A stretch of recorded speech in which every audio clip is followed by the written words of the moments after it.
Today we are going to be doing a tour with Haggis Adventures. We are up in the Scottish Highlands and we're going to be visiting some of the main sites around this area.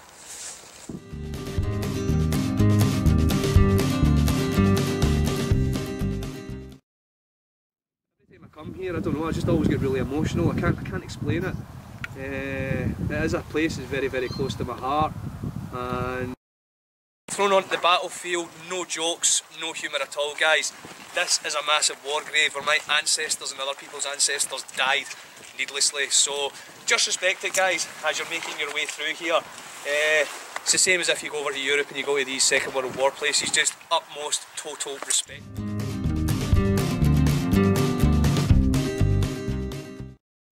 big massive shield and a big ginger beard and long hair.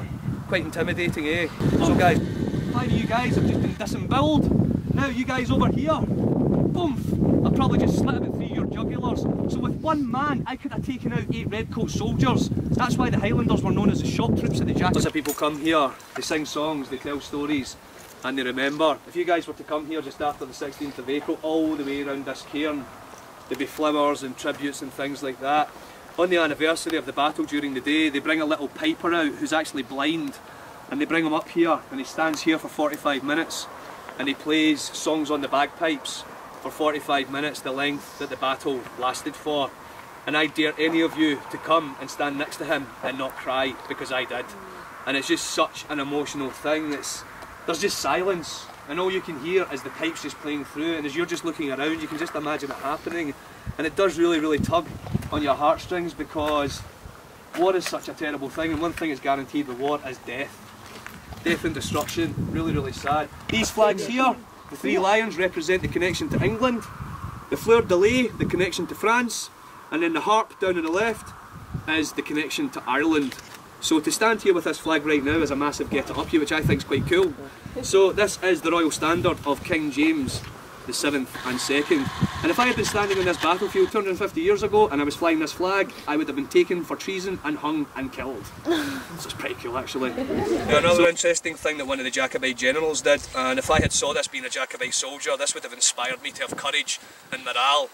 Now, Lord George Murray, guy I mentioned earlier, he actually led a charge into the front line of the British government army, snapped his sword in two, lost his horse, came back out of the front line of the British government army, got another sword, got another horse, and led a second charge in.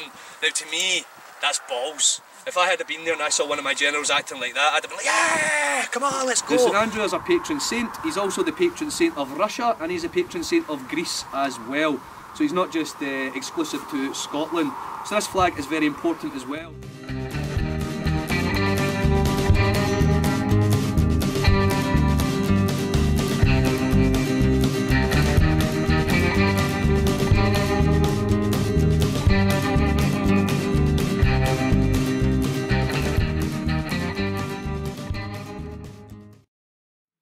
Cairns. There isn't much to actually really say about this place because it is a mystery. You still have people coming here on the winter solstice with professor suits on, and they all argue with one another basically. These chambers are older than the pyramids. They were built by teenagers because the life expectancy back then would only have been about 30 years old, so these tombs were built by teenagers. Now you would have had a dome coming over the top as well, and as you can see the sun is actually just setting right over there, and I believe it's either in the summer solstice or the winter solstice. The sun actually sets in an alignment here, and the sunbeam comes right in this chamber, and there would have been a fire and smoke, and all of us would have been sitting in here. So imagine that beam of light coming in and all of this room sort of filling up with the smoke and the light and things like that. Very, very, very spiritual. The people who come here, if they take any of the rocks from these cairns and take it back to their wherever it is they're from, bad things happen to them. So much so people have actually come back here and replaced the rocks. So there's your disclaimer, guys. Don't take any of the rocks, man. Don't go on Facebook and be like, Dave, my arm's falling off. I did tell you not to take that rock, so you have been warned.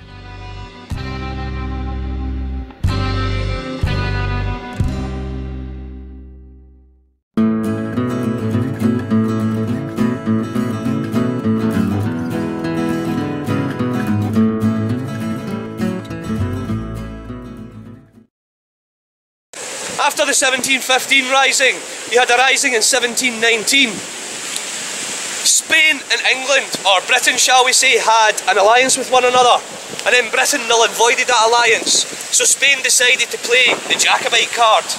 They sent 300 of their crack Spanish mountain troops to help the Highlanders. So thank you very much, Spain. Woo!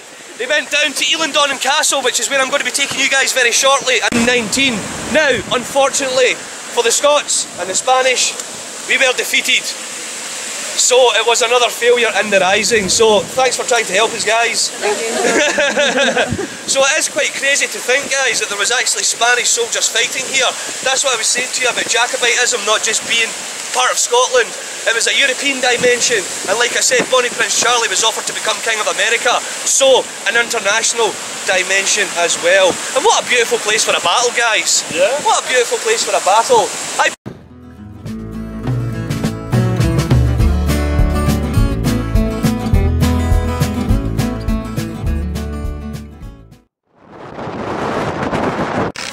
So today is day 2 of our tour of the Scottish Highlands.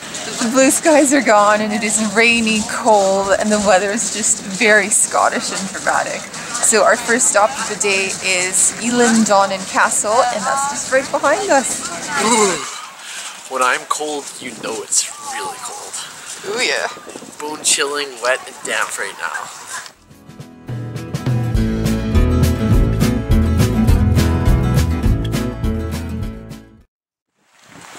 Aside from just the impressive castle, there's also wonderful views here.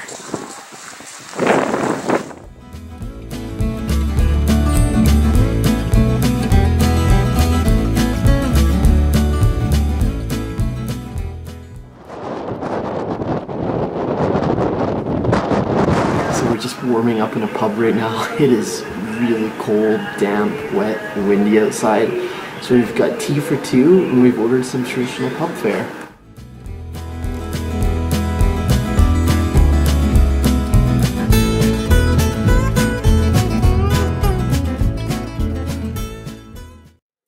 I quite like the damp, wet weather and all the rain because it reminds me so much of home where I grew up on Vancouver Island.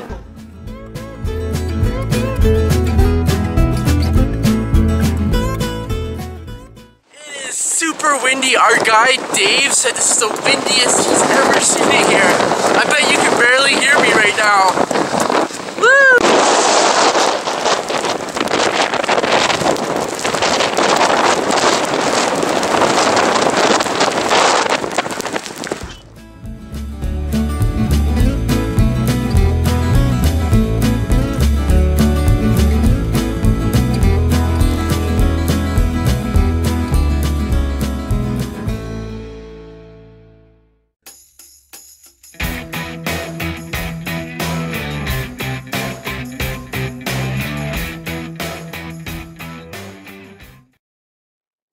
Day 3 of our Haggis tour adventure, and we've had all kinds of weather. On day 1 it was like pristine conditions, sunny, blue skies.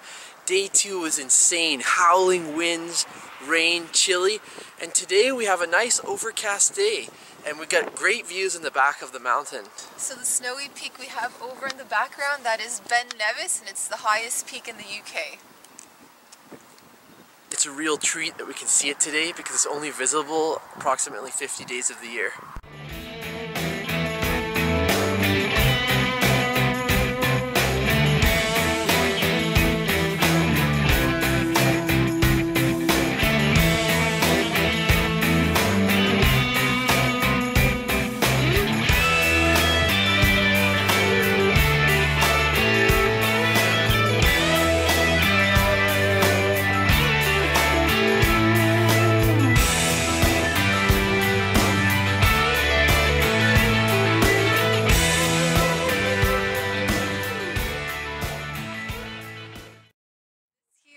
Inverlochy Castle, which dates back to the 13th century, so we've just been wandering around the ruins and seeing what's left of it, even now.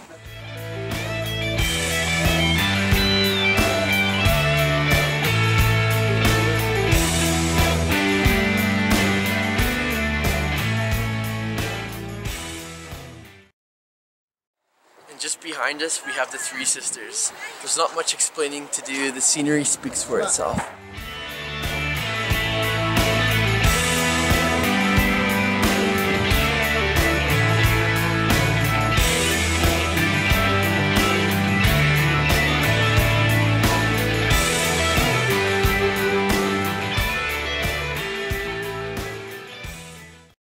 We're visiting the William Wallace Memorial. Fans of Braveheart will certainly know who this is.